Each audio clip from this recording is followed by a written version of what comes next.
CEO brings a random girl as a fake date to his ex-gala, but everyone's shocked when she outshines every Harris in the room. The morning rush was already in full swing at Clover and Steam, a cozy little cafe nestled between glass towers in midtown Manhattan. Baristas hustled behind the counter, the scent of espresso thick in the air, while the line of impatient customers snaked toward the door. Rachel moved quickly between tables, balancing a tray of oat milk lattes and half-eaten croissants, her blonde ponytail swinging behind her. Her apron was smudged with coffee, but her movements were sharp, efficient.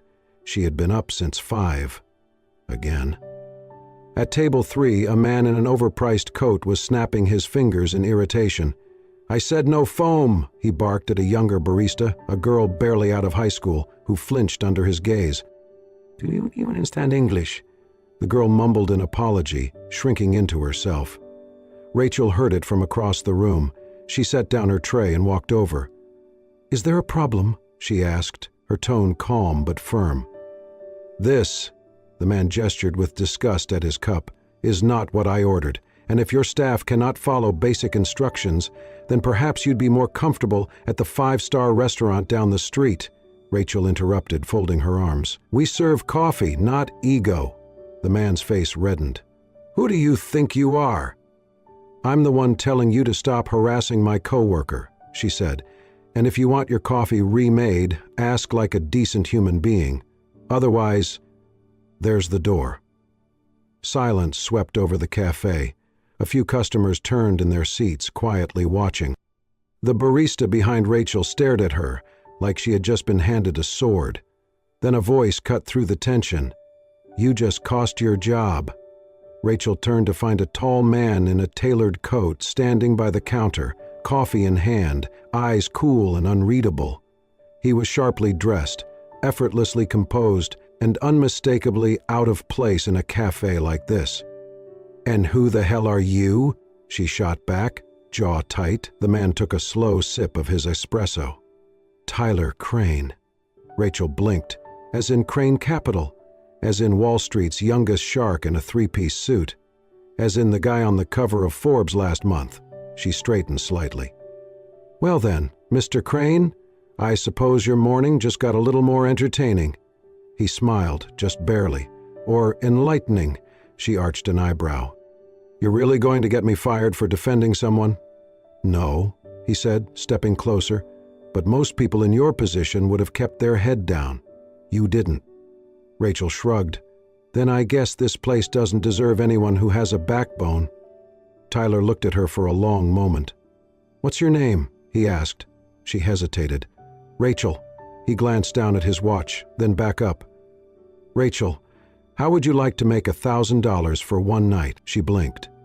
"Excuse me?" "I need a date," he said plainly. "A believable one. Tonight, for a gala. My ex-fiancée will be there, and I need her to think I've moved on. Spectacularly." Rachel narrowed her eyes. "So, you want me to pretend to be your girlfriend, just for a few hours," Tyler said.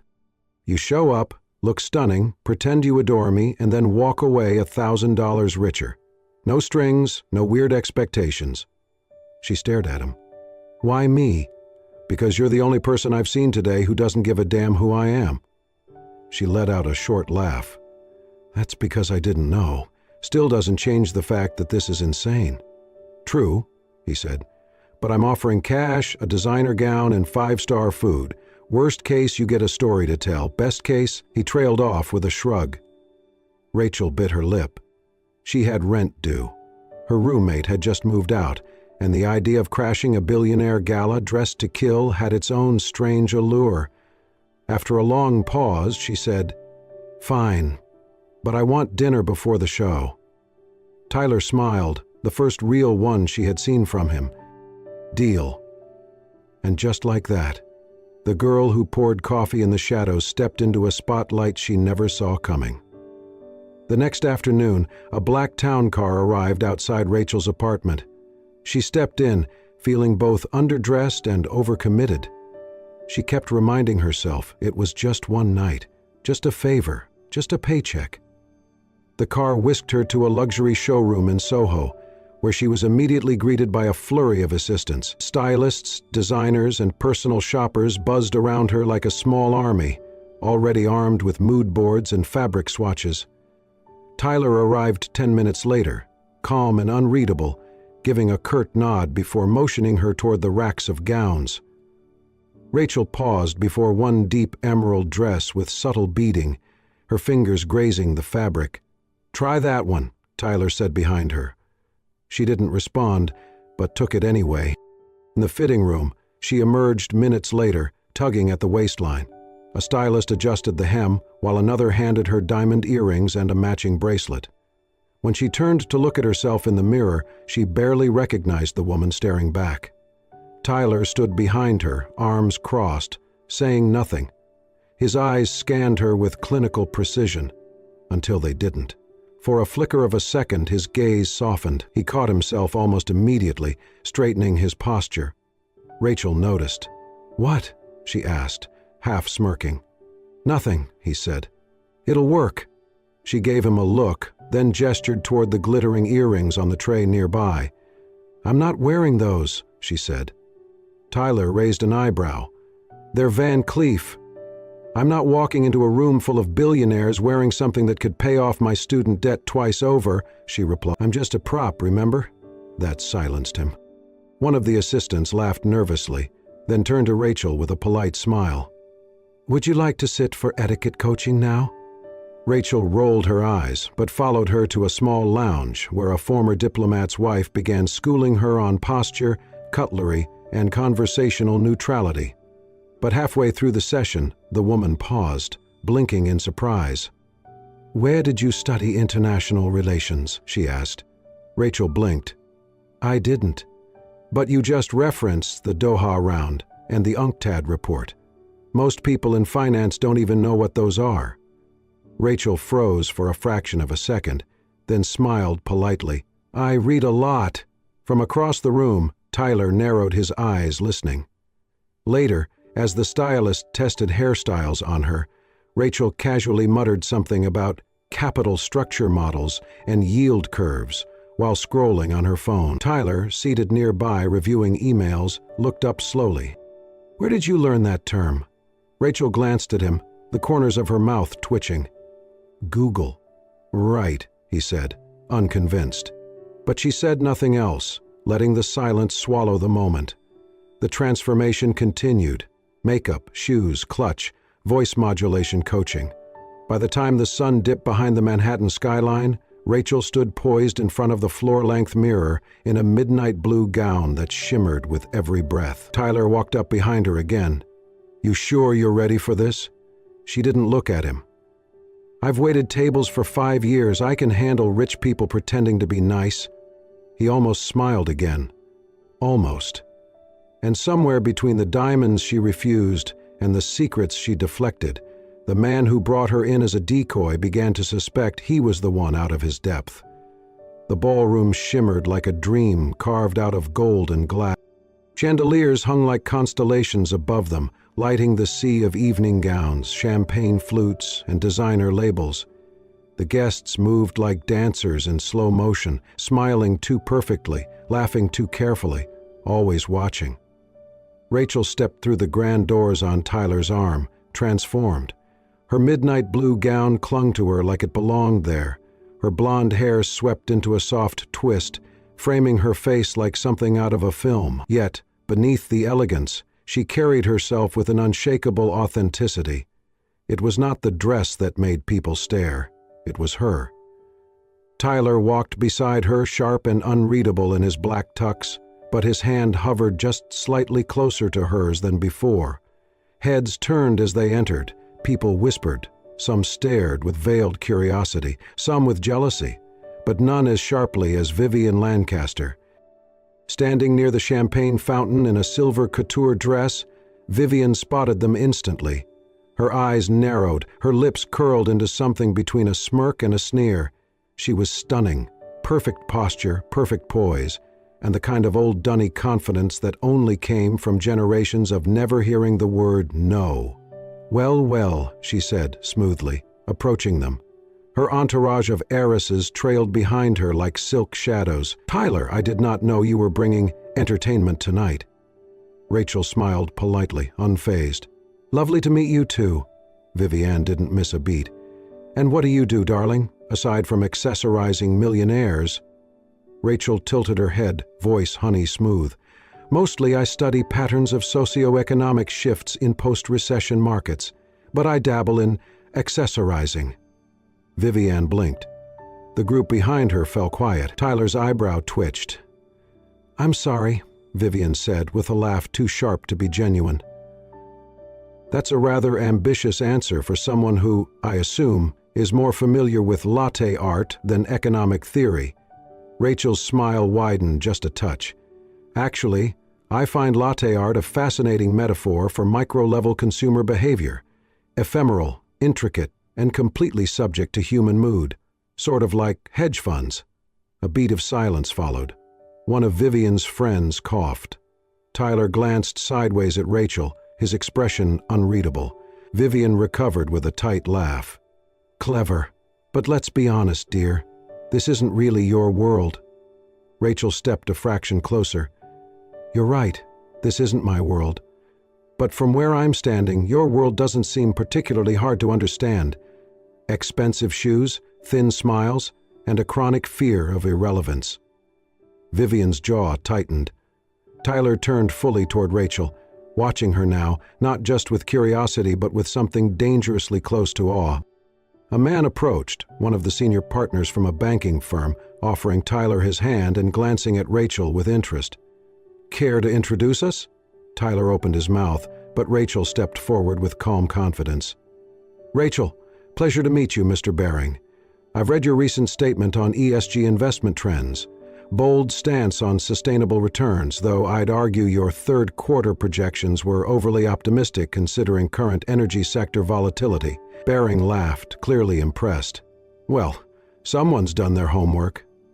"Always," Rachel said smoothly, accepting his handshake with grace. Tyler watched her maneuver through the room, seamlessly engaging with people 10 income brackets above her usual crowd.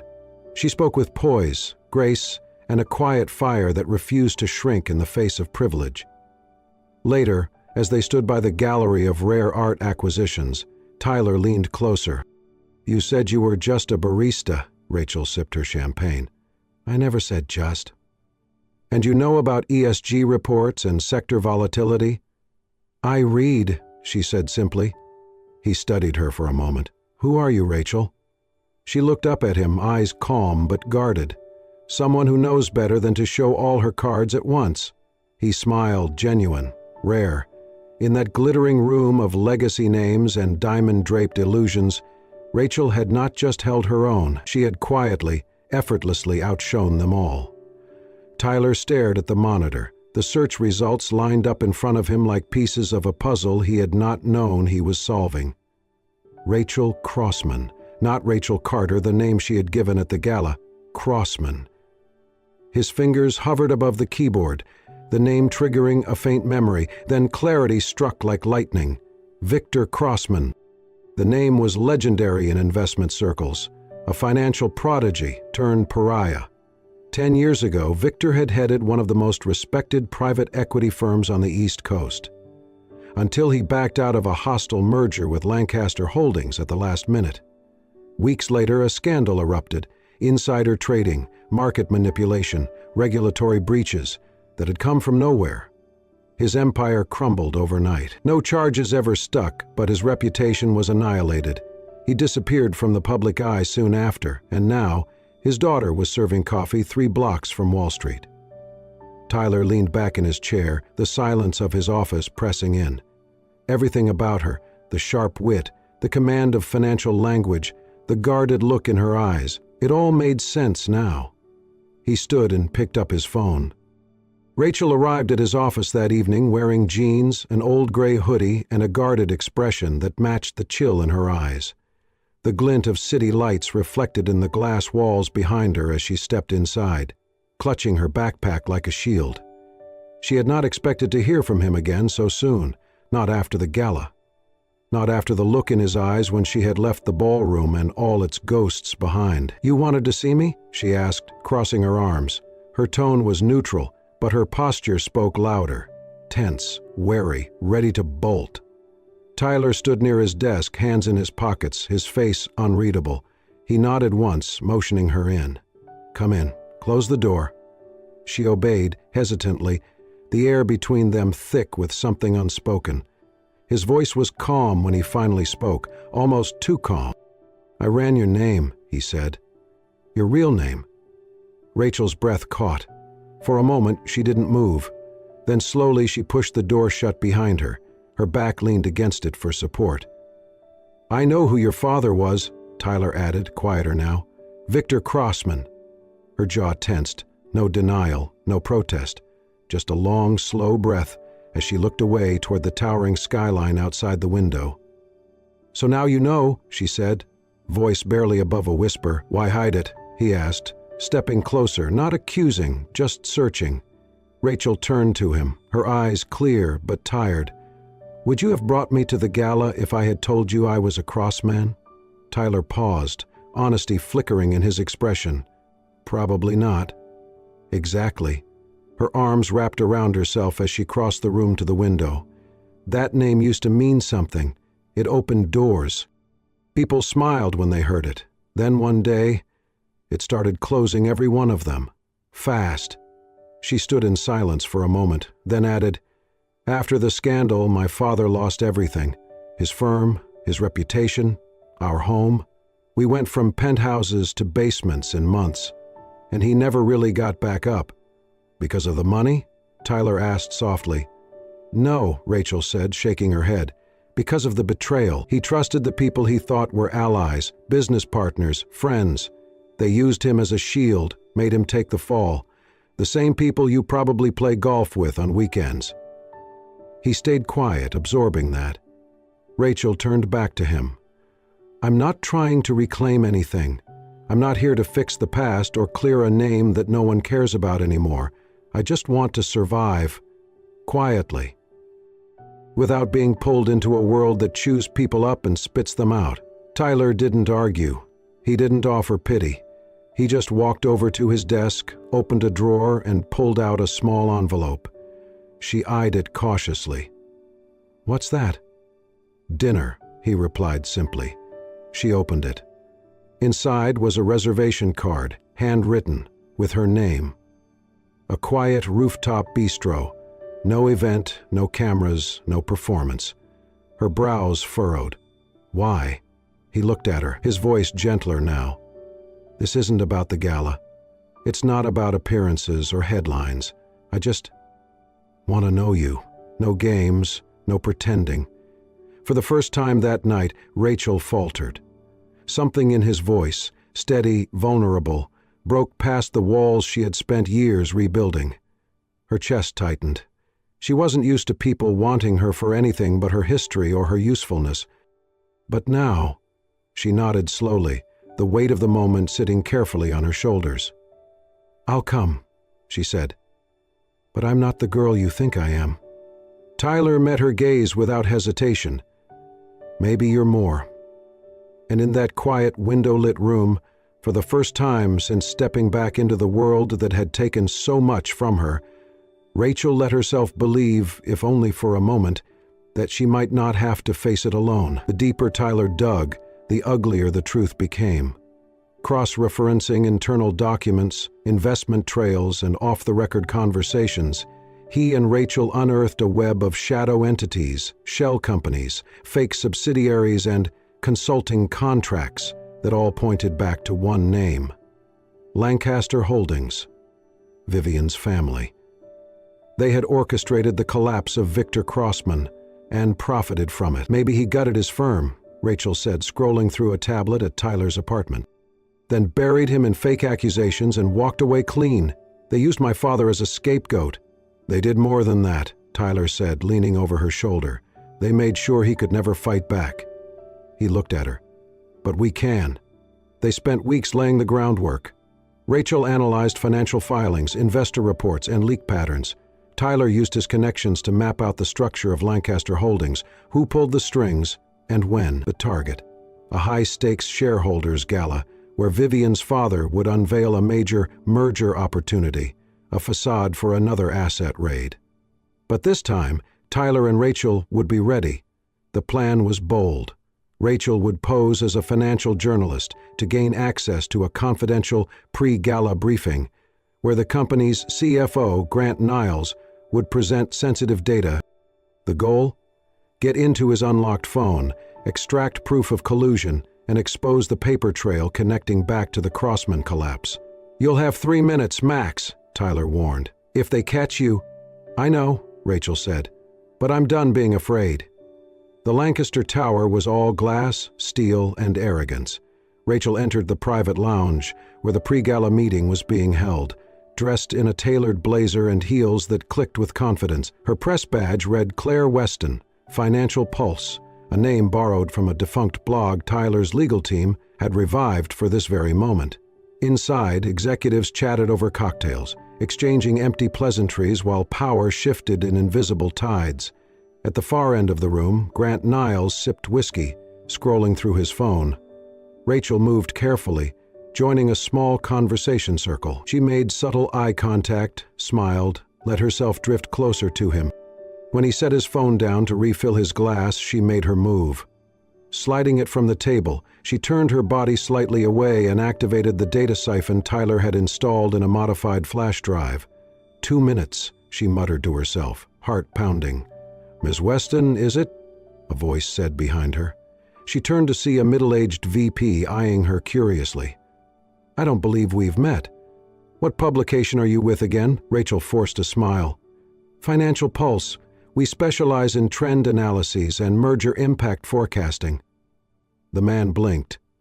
"That site shut down years ago." Her stomach dropped. Grant Niles turned, and then chaos. Tyler burst into the room, disheveled, flushed, and staggering. "There you are, darlin'," he slurred loudly, stumbling toward Rachel. "You left me in the elevator with the pianist." Everyone turned. Tyler wrapped an arm around Rachel's shoulders, grinning like a man who had started drinking hours ago. "My fiancée," he announced proudly, planting a sloppy kiss near her cheek. "Can't take her anywhere without her flirting with finance nerds." The room chuckled awkwardly. Grant reached for his phone, but it was already back on the table. Rachel smiled tightly, playing along. "I was just networking, sweetheart." Tyler nodded, wobbling theatrically. "Networking, right. Time to go before you start explaining derivatives again." He steered her out of the room, weaving a little for effect. Only when they reached the elevator did he drop the act, voice low and sharp. "Did you get it?" Rachel opened her clutch and handed him the flash drive. "Every email, every transaction, everything." He looked at her, pride and something deeper flashing in his eyes. "You were perfect." She exhaled, her hand still trembling slightly. "Let's bring them down." And for the first time since her father's name was destroyed, Rachel didn't just want justice. She was ready to take it. The lines had blurred. What had started as a performance now felt dangerously close to something real. Rachel could no longer tell where the act ended and where the truth began. The long glances that lingered a second too long, the shared silences that felt more intimate than conversation, the way Tyler's hand would sometimes brush against hers, gentle, accidental, but not unintentional. Each moment chipped away at her carefully constructed boundaries, and yet the echo of how it all began still haunted her, because everything between them had started with a lie. She sat beside him in the back of the car, the night silence pressing in. In her lap, the decrypted files from Grant's phone glowed faintly on her screen, spreadsheets, emails, timelines of betrayal and manipulation. But her mind wasn't on any of it. Tyler, seated beside her, wasn't looking at the data. He was watching her. "You okay?" he asked, voice soft. Rachel didn't look up. "Tired," she replied, her tone flat. Tyler leaned back, one arm draped along the back seat, his voice lower now. "You know, you never have to pretend with me." She closed the laptop and turned to the window. The city lights blurred as they passed. "That's the problem, Tyler. I don't know when I'm pretending anymore." He didn't respond right away. Then, after a pause, he spoke to the driver. "Can you take a detour uptown?" Rachel looked over, curious but too tired to ask. 20 quiet minutes later, the car pulled up outside a small, gated cemetery tucked behind a wrought iron fence and a row of sleeping trees. The snow had just begun to fall, soft, slow flakes drifting down through the lamplight. "Come on," Tyler said gently, opening the door. She followed him silently through the narrow paths, boots crunching on gravel. The wind nipped at her cheeks. They walked past rows of headstones, some old and crumbling, others new and polished, and then he stopped. Rachel's breath caught before she even looked. Victor Crossman, her father's name, carved into clean, cold marble. She stepped forward slowly, kneeling, brushing away leaves and a thin layer of snow from the base of the stone. It was immaculate, but empty. No flowers, no notes, no sign anyone had come to remember him in a long, long time. Until now. Tyler reached into his coat pocket and pulled out a single white rose. He knelt beside her, gently laying it at the headstone. Then, in a voice barely above a whisper, he said, "He raised a woman the world doesn't deserve." Rachel's throat tightened. Her eyes burned, but she did not cry. She had cried enough for 10 years. "You didn't have to do this," she whispered. "I wanted to," he said. "You talk about surviving, about how the world forgot him, but I didn't, not anymore." She looked at him, really looked, and for the first time, she saw past the suits, the power, the composure. There was a man who was trying, not to fix her, not to save her, just to stand beside her. They stood together in silence, surrounded by snow and memory, and something fragile forming between them. She turned toward him, just slightly, her body moving before her mind caught up. Tyler reached out, brushing a strand of hair from her cheek. His fingers lingered, warm against her skin. Rachel's breath caught.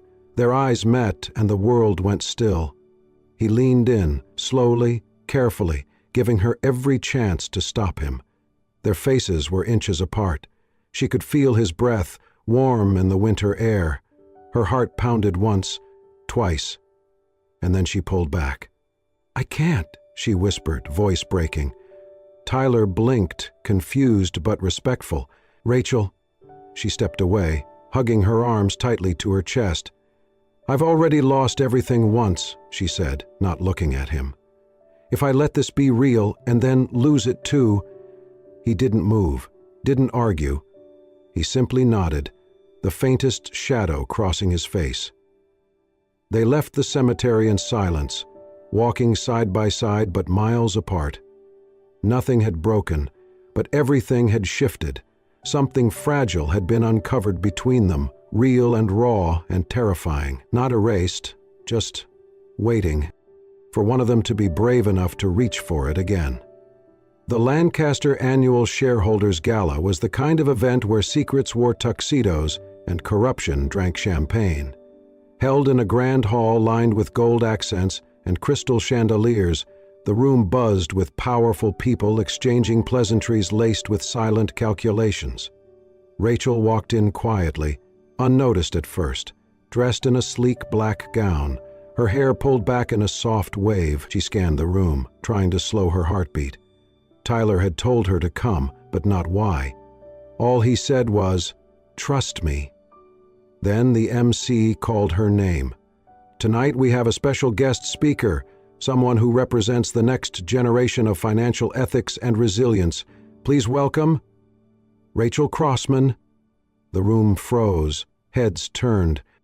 Rachel stood rooted to the floor for a heartbeat before she began to walk toward the podium, heels clicking against polished marble like a countdown. She caught Tyler's eyes across the room. He gave the slightest nod. He had done this. He had opened the door. Now it was hers to walk through. She reached the stage and took a breath. "Good evening," she began, voice calm but steady. "Some of you know me as someone new to this world. You might be wondering what I'm doing here.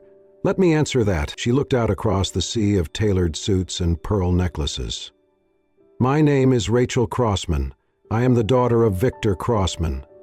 Gasps rippled. She continued, 10 years ago, my father was destroyed by a system he helped build, not by accident, but by design. He trusted the wrong people, people in this very room. And when he refused to play dirty, they made him disappear." She reached into her clutch and pulled out a slim tablet. With a single swipe, she connected it to the projector behind her. On the screen appeared financial records, internal emails, data leaks. Over the past several months, with help from some determined allies, I uncovered the trail, paperwork tying Lancaster Holdings and its associates to fraudulent shell companies, insider deals, and asset manipulation that deliberately targeted my father's firm. There was an audible murmur. Vivian stood slowly, face pale. "This is outrageous." Rachel turned to her, eyes calm. "You might want to sit down, Vivian. The SEC is already reviewing the data, and your family's name is on every transaction." Vivian looked at her father, who was already stepping away, whispering furiously into his phone. Rachel turned back to the audience. "This isn't about revenge. It's about truth. My father died with the world believing he was a failure. Tonight, that lie ends." She stepped away from the podium. The room exploded. Cameras flashed, reporters surged forward, investors whispered, argued, panicked. Tyler met her at the side of the stage. "You did it," he said. Rachel nodded, her breath shaking. "We did it." Within hours, the headlines hit every major outlet. Heiress exposed billion-dollar scandal.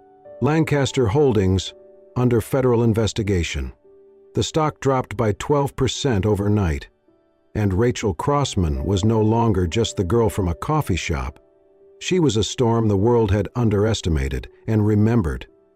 In the weeks that followed the scandal, Rachel's name lit up every newsfeed in finance. She was hailed as fearless, brilliant, and, most of all, impossible to ignore. Job offers flooded in from firms eager to claim the rising star who had taken on a giant and won.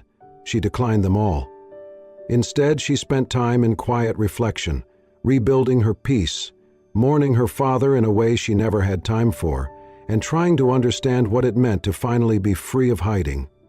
One afternoon, Tyler invited her to the Crane Capital headquarters, not to talk about business, but to show her something. He walked her into a sleek, glass-paneled office with a view of the skyline. The name on the door hadn't been printed yet. "Is this—" she began. "Yours, if you want it," he said. "Strategic partner. You'd help shape every major acquisition. You wouldn't work for me, you'd work with me." Rachel turned to him, unsure. "Why me?" He stepped closer. "Because I've watched you walk into rooms and change the energy. Because you're not afraid of truth. And because, Rachel, no one else has ever made me want to fight for something more than the next deal." She hesitated, then nodded. "Okay, but only if I get the better view." He laughed softly. "Deal." That evening, he walked her to the rooftop garden above the office. The city glittered below them. The air was crisp, quiet. Tyler reached into his pocket and pulled out a small box. She blinked. "Is that—" "Eh?" "Not a proposal," he said gently. "Not yet." He opened it to reveal a simple silver ring with a single engraved word inside. Real. This time he said, "No pretending. I don't want a fake date. I want the girl who walked in and turned my world upside down." Rachel's breath caught. She reached for the ring, sliding it onto her finger. "I'm not going anywhere," she said, "but I'm still not wearing Van Cleef earrings to coffee." He smiled, drawing her close. "Then I guess I will have to adjust." 3 months later, another gala, another ballroom full of money and power and whispers. But this time, the whispers were different. "Is that her? She's the one who brought Lancaster down." Rachel Crossman. No, Crane's new partner, the real deal. Rachel walked through the room in a deep burgundy gown, hand in hand with Tyler. Her presence radiated quiet strength. Not because 37 of what she wore or who she stood beside, but because of who she had become. They didn't see a girl from a coffee shop. They saw a woman who chose truth over fear. And this time, when Tyler looked at her, there was no calculation in his eyes, only certainty, only pride, only love. Not the performative kind, but the kind that grows from honesty, from battle, from real beginnings, together. And that was the story of a girl who was never meant to belong in their world, but changed it the moment she walked in. Rachel Crossman didn't just rewrite her father's legacy, she reclaimed her own voice. And in a world built on illusion, she reminded everyone watching that the most powerful thing you can be is real. If this story moved you, made you believe in second chances, quiet courage, and love that starts where lies end, please like, share, and most importantly, subscribe to Soul Stirring Stories. Here we tell tales that reach beyond the screen, stories of resilience, redemption, and the kind of love that stays with you. Until next time, keep believing in the unexpected, because sometimes the girl with nothing to lose, because the woman who has everything to give,